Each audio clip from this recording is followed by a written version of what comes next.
This is, excuse me, a damn fine cup of coffee.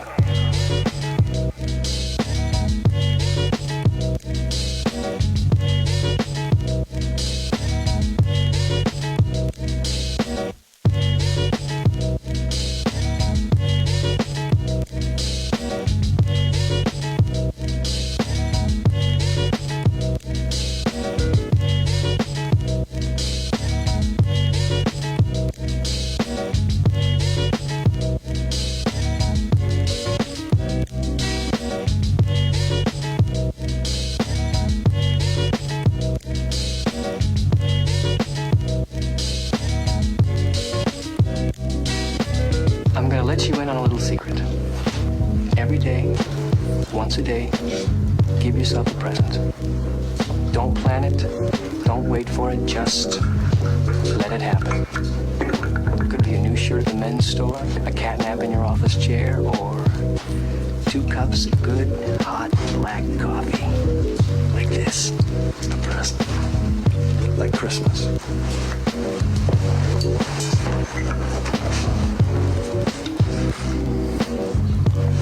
Oh, man, that is the spot. Nothing like a great cup of black coffee.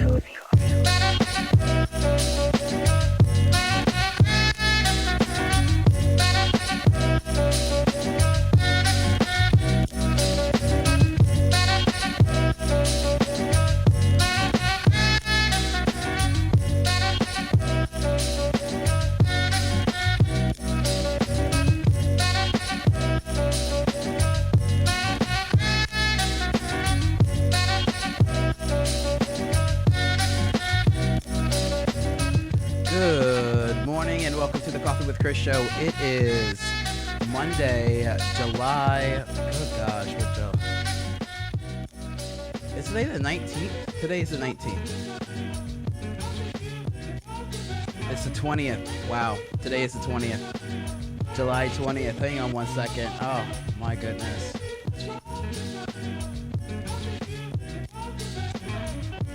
Ooh. Yeah, so yesterday I live streamed a wedding, so my settings are all over the place right now. It's just going to take a second to get back. Okay, there we go. I feel like I'm better. How is everyone doing today? How are we feeling? We're going to have kind of a real conversation this morning. Let me get to my regular ass music because this is going to do a thing. Okay, here we go.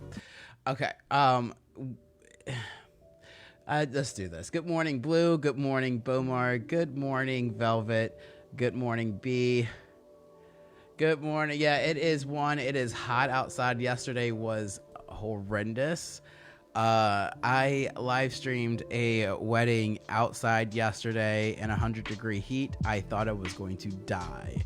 I sweat a lot more now that I've been taking testosterone.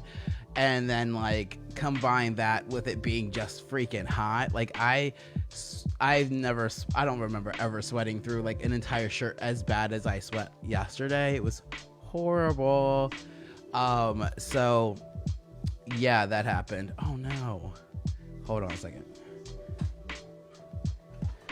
I had to like reattach all of my like my lights and everything. Like nothing's plugged in. I have to plug this in because this is not. We really could have had a wet t-shirt contest. Velvet was there yesterday. It was too freaking hot. Just too hot. Oh my god, that's so much better. So that's what happened yesterday. And I was just gosh. So I am not going to pretend like it's anybody's secret that the past couple of weeks have been difficult for me. And I wanted to, and as usual, is what I do on this show, is I talk about it because that's what you're supposed to do, I suppose. That's better. That's better. Oh, you know what Max came up to me with was a frozen towel. Like it was wet and then frozen. Oh, it was just a lifesaver. I swear, between Max and Amy, I mean, I swear I could not have done it.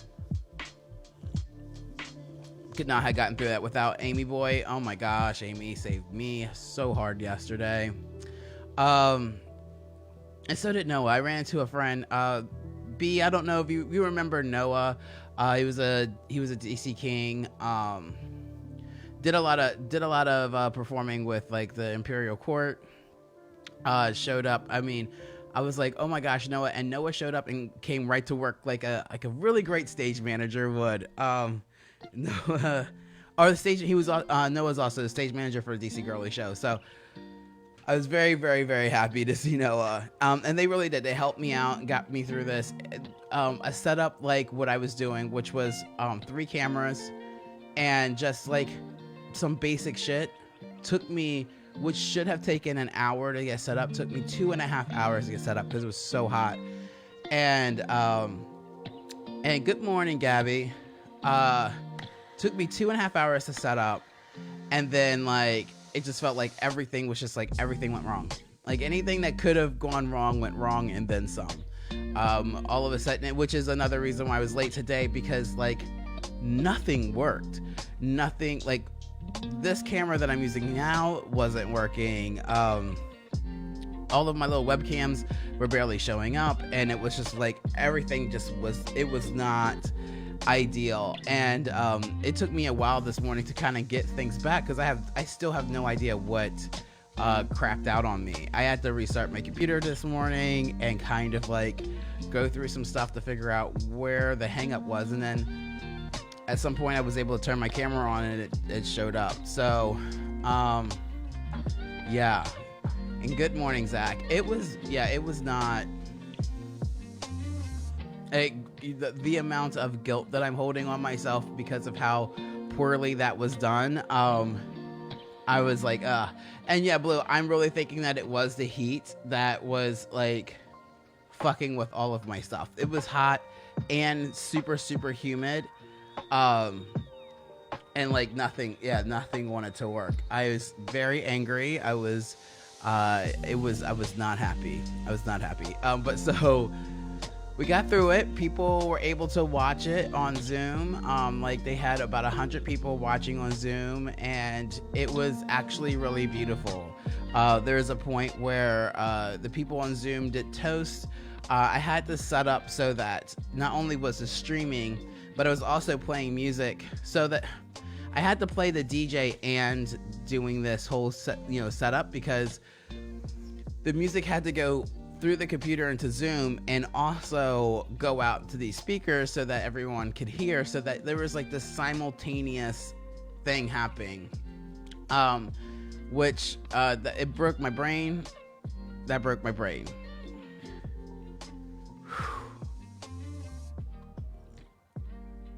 And I think that what's unfortunate is that this is a thing that I need to learn how to do.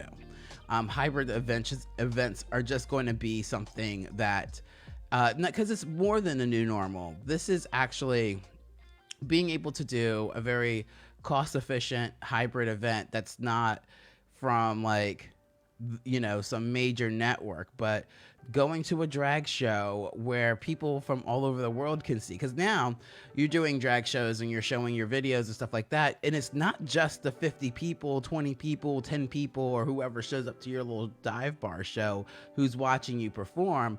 It is now access to everyone in the world. And I think that that kind of scope is something that's not going to go away. That's huge. That's huge, and I think that learning how to create an event where it can happen simultaneously online and at the space is going to be the thing. And I think being able to do that in a cost efficient way is going to be the move. Yeah, that's what your company's doing. Yeah, because I mean, I feel like there's no way that that's not going to be the new normal. It just makes the most sense. Because even after post-COVID, like social distancing, lockdown era, when we do have a vaccine, I think that this is actually a better way to provide access to people, access to events, and having better communication with people beyond who can ever show up. Yes, that is the thing. Yeah, there is a bottleneck in internet, because like if there is a moment where everyone is doing it, there is going to be some serious lag in bandwidth. And let's see what happens with that, because this is the move. Like I know that this is the move. Because there was something very amazing, because like here's the thing. Doing this wedding hybridly, even if they were able to have whoever they wanted at this wedding, and we were able to have all the people that they wanted to have there, and if there was no social distancing, there was still this thing where like the one of the brides, like her father probably couldn't come because he might not have been able to have traveled because of him being sick, or there's some people who were just too far away. I mean, like a lot of one of the brides is from Canada, so like a lot of their people from all up in Canada. So it's not even about the social distancing wasn't the only factor for people to not be able to be there. So like this is definitely what things are going to happen, and this is where the net neutrality thing is going to start really kicking in, I believe. So access to, right, Bomar, access to internet, access to all this stuff, like there's going to be a very significant move into what this is about to look like. This is ahead of the curve right here, y'all. And I have been doing experimental live stream on a dime on a dime budget for 10 years. Like I found a picture in my Facebook memories where I was live streaming a show, and this was 11 years ago, at a bar in Colombia, and I had like 3 mixers. I had 3 mixers, my computer. I had so much shit. You think I had a lot of wires yesterday? I had I had so much shit plugged in and lined up just for 4 mics, 4 headsets, and it was 5 mics and 5 headsets. It was absolutely crazy how I figured that out. I still don't even know what I did. I look back on it, I'm like, what the fuck was I doing? But I didn't have wireless mics at the time. I didn't have great mic. The mics I had were super cheap and all of that stuff. But I did it. We live streamed that show, and it was a good show. So, and people were able to hear it. That was the other part, is being able to hook it up to speakers for people to hear it at the same time. That's also the, for me, the challenge part is making sure there's no feedback and that everything comes over nice and clean. So, doing this for so long and then getting to that wedding broke my brain. It should not have happened as horribly crazy as it did. And I think that's where my issues are lying with that. So speaking of that, the amount of Ritalin I had to take just to get through that wedding yesterday was unreal, because for the past couple weeks I've been really struggling with my depression. And it's like my depression is I don't know. This is how I would describe. I have a personality disorder too. I have what people, or not people, but what my therapist said, I have obsessive compulsive personality disorder, which means that I am very black and white, and that for the short end of it is that I'm too smart for my own good, kind of a thing, where my logic takes my logic is so like it spirals me into obsessively, right, into these spaces. But compare that with severe depression, and it's one of the craziest combinations of these two mental disorders, because they actually work together as a team to like prevent me from actually being able to accept any kind of a good stuff. Like the second I try to feel good, the logic will constantly prove to me that the depression is right. So if you can imagine that every situation I've ever been in, it was like a court case, and you have one side that's saying this was good, the other side saying this was horrible and everything's bad. And on this side, the team that's like saying this was good is like your public defender, and the side that's saying everything is horrible is like Trump's lawyer team, right? The person who's never going to get in trouble for anything, who will always get out. Like if you have those two teams going against each other, the public defender will never fucking win. Never. And it's completely logical. It makes sense. And then when I try to push through it, it's like, well, you had the better case, and it just makes sense. And that's what keeps my depression kind of spiraling and spinning and moving. And it every once in a while, that public defender makes a good point, and I can kind of push through and have some decent days. But a lot of the time, when that bad side, that they win, and I just spiral down. And that's kind of what's happening right now with me, is that I am just on this downward slope, which really really sucks. I'm trying to be as open and honest about my depression because, one, I know I'm not alone. Two, I think that we need to stop being afraid of talking about our depression and our mental illness, and not talk about it as a fact of like, this is the reason why I can't live my life, because I don't want anybody to feel sorry for me. That is the thing.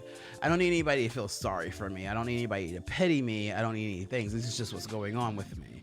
And it's something that I'm able to kind of live with and manage, because I've been doing this most of my life. Anybody else who deals with severe depression is somebody who's going to have depression all the time. You're going to live with it. It's going to keep coming back, and everything that you do, the medicine, the therapy, and all of that is coping mechanisms so that it doesn't keep you from being able to live your life. What my combination does is actually keeping me from moving forward, and it keeps me from pushing through hard times when I'm doing some really good work. So when things aren't working out, the two lawyer teams in my brain go at it about whether or not this is worth it, and that the big shot lawyers win every single time, and I end up just quitting and walking away. And it's because obviously this makes sense. There's always evidence that supports everything that my depression is trying to keep me feeling. And you should, talking about this is not to, here's the thing. We need to stop talking about depression like it's weakness. Because here's the thing. My depression and my personality disorder has helped me accomplish a lot of amazing things. Because as hard as my depression tells me things are horrible, the other side of me wants to prove it wrong too. So I work a little bit harder. And, sometimes I can't push all the way through, but I do shoot for the stars. And I couldn't have done these things. I could not have gotten these awards or gone to all these places and done all the things that I've done if it wasn't for my all or nothing black and white thinking, because I'm either going to do it big or I'm not going to do it at all. And if it wasn't for those things, then I would not have done what I've done. I would not be the person that I am. It's not a crutch. It's just, I don't know what else to do. I'm getting ready to turn 40 on Friday. Turning 40 on Friday. And it's like, what do you do? When am I going to be able to move on? And let's talk about let's get in the comments here and talk about this a little bit. Kyle says he still has a fear of talking about depression. We cannot be fearful of talking about depression. One, because I don't care about who you are or whatever. We've all experienced some type of depression in our life. We experience loss. We experience grieving. We've experienced, a sense of failure. We've experienced something. And even if it's not a debilitating feeling, we've all felt that feeling. And it's actually connected in with sadness. And sadness is an energy drainer. And you multiply sadness times like 1,000 and you've got depression. So we have to be able to talk about this in a very real way. It's not unusual to feel depressed. It's not unusual. And sometimes what a depression will do is sometimes you have to write it out. Sometimes you have to let your emotions process. But the first thing you have to do is acknowledge where you are. Because if you can't acknowledge where you are, and you can't acknowledge where your sadness is and where you're at, you're not going to be able to start getting through it. So you got to be able to feel your feelings. Blue says the world we're living in at the moment has people who normally don't have depression feel more depressed. Those already suffering has to be incredibly hard to manage. Yeah. Well, here's the thing. For me, when people are newly experiencing depression, I'm just like, welcome. This is where I live. I think that it's important that the people that you have in your space and the people that you surround with also give you space to be depressed. In the last couple of years of my life, I've been very honest about my mental health, and I've just been like, I'm just going to tell you straight up, I'm struggling right now. I'm going through a major depressive episode, and I might not be able to be all that you think that I can be. I know for a fact that the expectations on me are very, very high. I still kind of don't understand why people expect so much from me, because I'm just because my brain has done the work to give me examples of all the reasons why I am not great.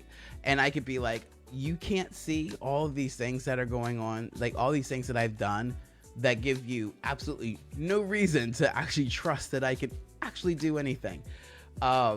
So people who are experiencing depression for the first time because of being at home, not being around people, it actually should give you an opportunity to see, one, recognize your love language, right? Because we talked about that last week. Recognize your love language, because if being around people and being touched and all of that stuff is part of your love language, when you're missing it, it will put you in a place of sadness. You recognize if you're introvert or extrovert. There's this weird attachment to suffering that we have, where we all want to have a thing. And for a long time, the thing to be is an introvert. We're not all introverts, and some people are both. Some people have experienced both introvert traits and have extrovert traits. So somebody like me, who can pretty much I can entertain myself for hours, and I don't need to be around people. But there are times where I need to have energy from other people in order to feel good. And this is a time for us to recognize those things about ourselves. Getting to know ourselves, understanding the things that feed us and the things that actually make us feel great are the things that are going to help you manage and navigate your depression. Stacha says, this is a wonderful topic this morning, considering I lost my entire bottle of antidepressants. I have no clue where they are. Oh no. That's horrible. Alyssa says, folks are so judgmental and hurtful and throw depression in your face. Yes, they do. And here's where I want to address the judging people who are depressed. for a long time when I was a friend of mine, we were friends for a very, very long time. And my major depressive situation has been a thing that I've experienced since I was in middle school, which I think is everybody's trauma years. But it's something I experienced since middle school. And one thing my friend did not understand about me and did not give me space for, was my major depressive episodes. So when I was down and I was unable to bring energy into our friendship, there was this lack of understanding and complete disregard for my mental health. So I had spent a lot of time trying to pretend like there was nothing wrong with me. I got into a habit of, when somebody asked me what's wrong, I say nothing. I actually cannot access my feelings at some point, and I think that's part of my trauma through that friendship, is not being able to say the things that I need to say. And actually at this point, I can't access what I'm feeling, and I can't even come to bring to words what I need to communicate, and the things that I need in those moments. Being around someone who is judging you on your depression, you have to walk away from those relationships. It's going to suck. It might hurt, but if someone is not giving you space to navigate your mental health, they are actually going to damage you more than help you get through it. Jeff says, I think we should be looking at mental health as we do oppression, and that we should talk about the intersections between depression, PTSD, anxiety, ADHD, and etc. Yes, I agree with that wholeheartedly, because depression attaches to personality disorders like no one's business. Just like the depression has attached to my personality disorder, it attaches to PTSD, it attaches to anxiety disorders, it attaches to even excessive OCD and ADD and ADHD. Depression can latch on. Depression is just like having a virus in you, and the virus wants to survive.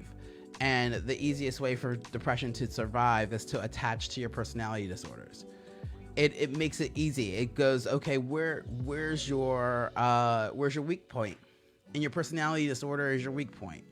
I would say most people have some sort of a personality disorder in some way, and I don't want to say disorder, but a personality type.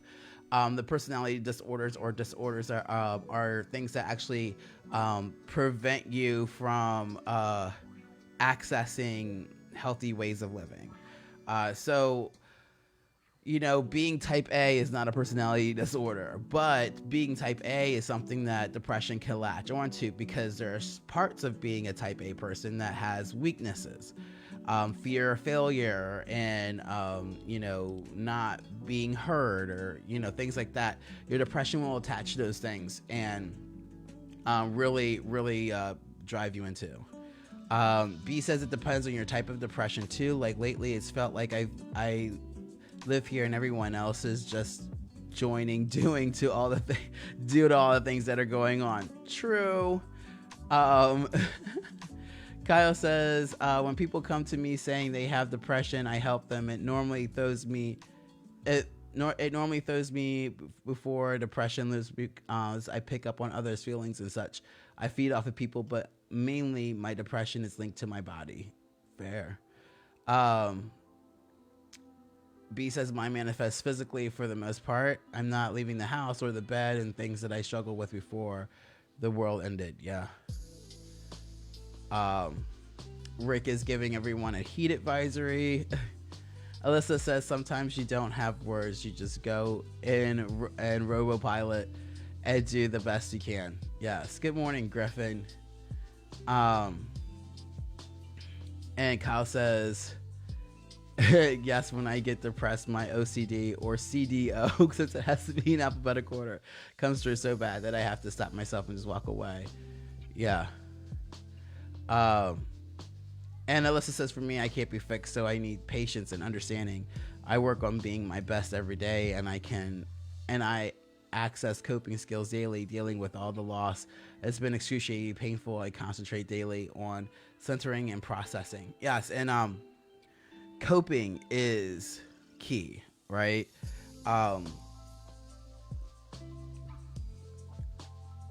I can't speak for everybody else, and there is different types of depression. There's seasonal depression. Some people experience depression in the winter or in the summer. Some people experience depression when there's a sense of grieving. So sense of loss is a type of depression. Anxiety can spark a different type of depression. So yes, there are different ways to do it. I can speak from my own experience where my OCPD and depression have linked up, and I am experiencing what is a major depressive low, and I have a severe depression. And it has been so much loss, a lot of loss. The way my coping mechanism is not necessarily the greatest, but I do isolate a lot. So I know a lot of people have tried to hit me up and tried to contact me, and my big move has always been, do not talk to me. I don't want to be around anybody. I want to sit here and I want to watch my shows. I will watch one of my shows and I will get really like tunnel visioned into outside of reality. I dip back in when I feel comfortable, and I dip back out. Like, I don't really need anybody to know that I'm in the back of the room kind of a situation. Griffin says, my depression has me in the pits at the moment. With me being out of work due to the issues, I don't feel useful. Oh yeah, Griffin, I get that. It's really hard to see the light in the tunnel, as well as trying to fight the VA to get the right rating. Yeah. Griffin, I understand and see you so hard, because I know how hard how much it means for you to feel valuable and useful. You're definitely the person that in the room who always has their hand up first to like do a project, or what can I do to, participate. And I understand how much that connects for you. So Franz has a question. What are everyone's best go-to coping mechanisms? What is the thing that pulls you out of the pit when you fall in? So that's a great question. Kyle says video games. Me is isolation.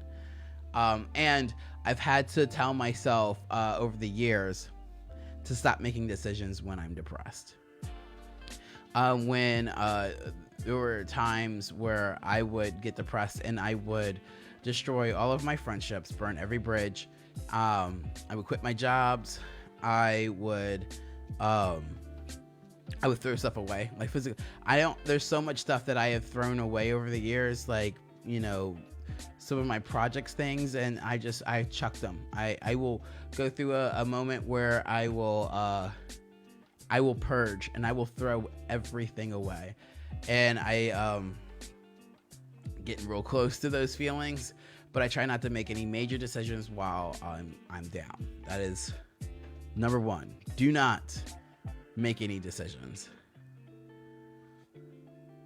Alyssa says, for me, it is different depending on the situation. Currently trying new ones, rock centering, adult coloring, reaching out to core folks.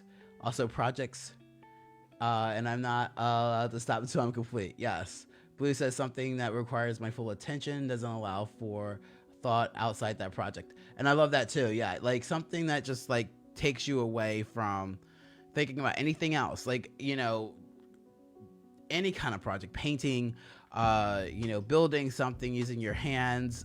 Video games are great too, because you're completely immersed in something else, outside of your current reality. And sometimes it gives you space to think. My mentor when I was young used to say, sometimes you just need to sit still. And that's what helps for me too. Star says, I get that trying to get things done right now feels like molasses. Everything feels like a struggle. It's been really bad. Kyle, I'm unable to make decisions while I'm depressed. My brain gets like Silent Hill foggy and I can't even make the simplest decisions. Yes. Unless it's baking, yeah. And baking's great because you get instant results. Like you are doing actual science. Like you mix these things together and then you make something and then it tastes good. And that those little like nuggets of goodness will make you feel pretty good. And Rick says people are always shocked when extroverts get depressed. And the thing is, extroverts, like introverts, just how you, it's all about how you receive energy. And, you know, extroverts don't, it doesn't, being an extrovert or an introvert does not determine whether or not you are not capable of getting depressed. It's just that it's where your energy comes from. Like if you're out and about and you see extroverts thriving, it's only because they're getting their energy the way they need to get their energy. Just like if you go into someone's house who's an introvert who is thriving in their house, it's like that's just where their energy comes from. Sticking to a basic routine. I must go for a walk, take a shower every day, even if I just end up back on the couch. Also eating at least one meal. Yes. That's a good idea. To get up and go do something. Yeah, do not allow yourself to make major decisions while you're depressed. It's a horrible idea. Don't do it. It's bad. Bad. Wow, y'all are just absolutely something else today. Sarah says self-care, even the littlest bit, showering, eating, hydrating, trying to keep routine, taking it as easy as possible. Myself cutting some days, or cutting myself some slack for being depressed. Yeah, no alcohol. So my depression is actually a lot of self-hate. No one in this world will ever hate me more than I hate myself, which is always interesting of like when I see people who don't like me and my brain goes, no one will ever like you, as little as you dislike no one will hate you more than you hate yourself. And, so for everyone who has this like ability to do self-care while y'all are depressed, I am incredibly proud of you, because I have no ability to take care of myself. And when I mean no ability to take care of myself is that I actively do things to destroy myself. And not like not in a way where I'm like drinking a lot. I don't drink a lot. I don't even really like, you know, I smoke weed because that's who I am, but like I don't even smoke that much. And to be honest, when I'm depressed, I actually drink less and smoke less. My appetite fluctuates, depends. Sometimes I struggle to eat because sometimes I can't make a decision. That's probably the hardest thing in the world, is trying to decide on what the fuck to eat. So the things that work the best for me is I do the same thing over and over again. So my inability to make decisions is so bad, and this is where my old manness come through, where I just do the same things because they work, and I don't want anything else into my world to like fuck that up. So when I go to the store, if I cannot park in like this one area, I will wait for a parking spot in the area. That's how deep that sense of routine has to be for me. I will always buy the same brand of food, the same types of bread. There's no variation. If they don't have what I'm looking for, I do not get it. I don't get what they have. That's not ever my move. And that's what my wife likes to do. She's like, well, they didn't have this, so I got this. I'm like, do not substitute. There are no substitutions. I like to drink out of the same mugs. I have 3 mugs that I really rotate out of, and I also have my glass mugs that are at the club. Like, there are things that things have to look and be a certain way, or else I will fucking lose my shit. There is very little space for wiggle room. I completely lost my shit the other day, and I mean a couple weeks ago, because my wife brought the wrong type of sandwich bread, like the wrong type of bread. And it wasn't that it was still white bread. I like white bread when I make my little sandwiches, my egg sandwiches. But she buys the sandwich type bread, and I like the bigger, whatever it's called. But she didn't buy the kind that I liked, and I kind of lost my shit. That's where my depression is, like, when you take me off of my like sense of what is right, like my path, I can't handle it. And like my entire brain has already made decisions about what things need to look like in my life. And if I try to prove it wrong, it works harder to prove itself right. Which is why I will always hate myself more than anyone else will ever hate me. So yeah, it's like, I don't have an ability to take care of myself. I'll take a shower, because it's not that I'm taking a shower necessarily for me. I'm taking a shower so that y'all don't see how bad things are. And that's like been my routine for so long, is to really, I've worked very hard I work harder on my mask than I do on myself. I do. I really do work really, really hard on my mask. I don't take care of myself at all. It's very bad.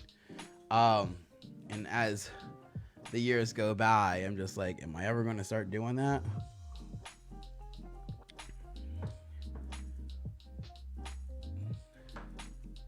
And Amelia says, really hard when your brain is lying to you. What do you do when you can't trust what's in your head?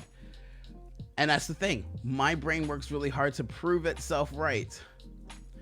I have examples. Like, it brings up examples, and it has evidence and a lot of logic.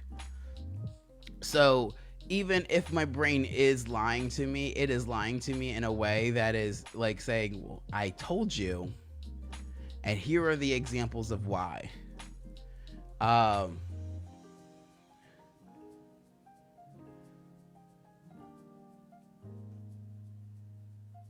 as long as you do all the things, yeah, no one knows how bad it is. Sarah says, when I first got diagnosed with bipolar and depression, my therapist told me to think about it like taking my pills was literally my only job. Some days the only things I did. Wow.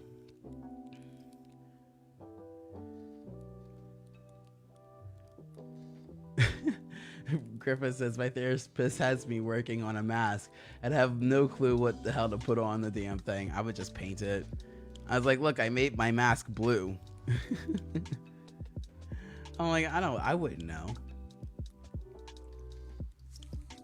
Are you supposed to put things on your mask? That's interesting. Yeah, like, you're funny. So funny. This is one of those conversations that you should be in spaces and with people that, if you are unable to hear and accept this conversation that we're having today, if you're watching and you're like, I don't understand, or if you're watching and you're like, this is exactly what I needed to see, or if you are, if you have a close friend or relative or somebody that that is depressed and who struggles, and you are having a hard time relating to or understanding what they're going through, my advice to y'all who are, because I know there is like way more people who are watching than who are actively in the comments, and if this is something that is helpful or whatever, please share this video and and have conversation with people, and let's drop the veil. I mean, we're in a point in this world right now. There's 140 people who've died COVID. We have a government who doesn't care about that. you know, if no one else is going to really give a fuck about your life, then why are we pretending that there's nothing wrong when you are dealing with, like, why the fuck care?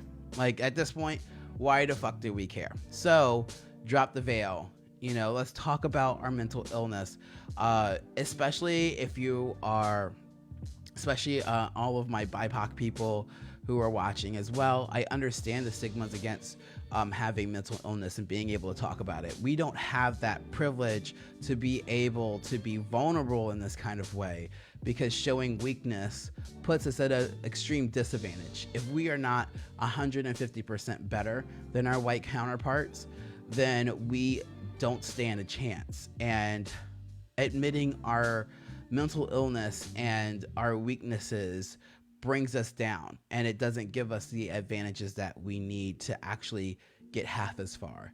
And I get that. But we can't actually push forward unless we are able to have these conversations and acknowledge the things that are going wrong with us, because you won't ever be able to achieve that 150% or that 200%.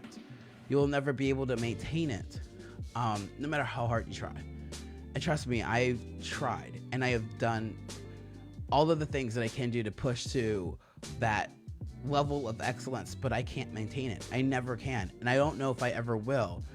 But if this is what I have to do, is just have this conversation and hold space for people, then that's what the hell I'm going to do. And if we can't get to a point where we're acknowledging our, you know, our humanness, then we will constantly be at the call of white supremacy.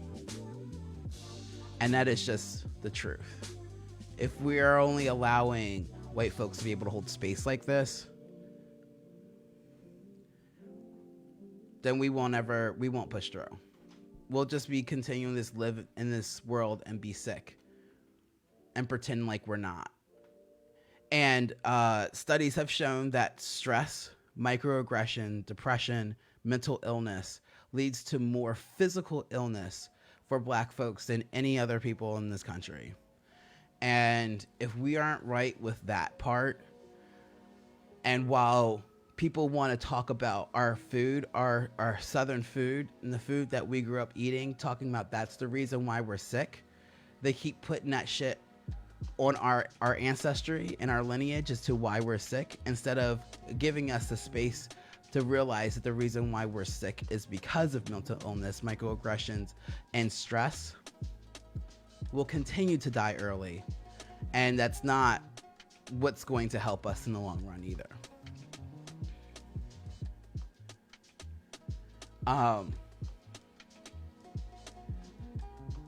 So, all right, let me get back in here to the comments.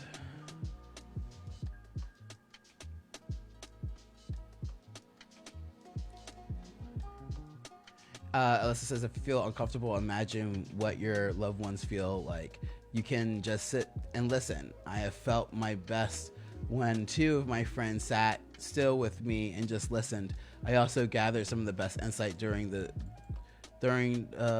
two struggling interactions that gave me the drive to break through some of the stuff inside of me. Unfortunately, both times I was triggered by outside forces and had to process that as well. Yeah. Velvet says, I acknowledge that I have mental health issues and no one will put me down. I'm here to support others. Thank you, Sarah. So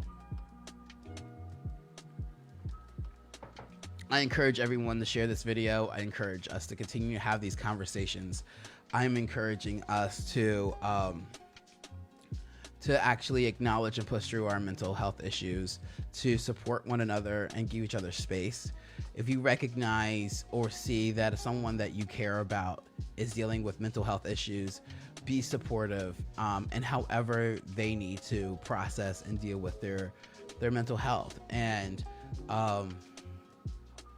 sometimes It's actually giving someone the ability to acknowledge it and to speak on it and to process it and to say it out loud. That is going to be enough to trigger the reaction to help them get help for themselves and find coping mechanisms and push through. I tell you, the first, what is it? And they have some of the issues around, or the steps to recovery is to admit that you have a problem. The first step is always to admit you have a problem, and not having space and feeling uncomfortable and feeling ashamed and not feeling adequate, or fear of feeling weak to actually talk about your mental health puts you in a position where you'll never get to a place where you can start coping and finding help and finding systems to help you push through, or acknowledging when you need that time off, or when you need that time to sit and you need to be alone, or knowing that you need to go to these things to push through your depressive issues or depressive moments and things like that. And if we can't get to that step one, if we don't provide space for one another to get to step one, those are the things that will trigger someone into spaces where you're worried about someone's survival. One of the things that scared me the most in the last month was recognizing that my combination of personality disorder and major depressive disorder doesn't yield high for a survival rate. That actually fucked me up a little bit. I don't even really know what to do with that, but I've been processing that because the ways that my brain holds court over issues and over questions, I'm afraid that if I get too close, that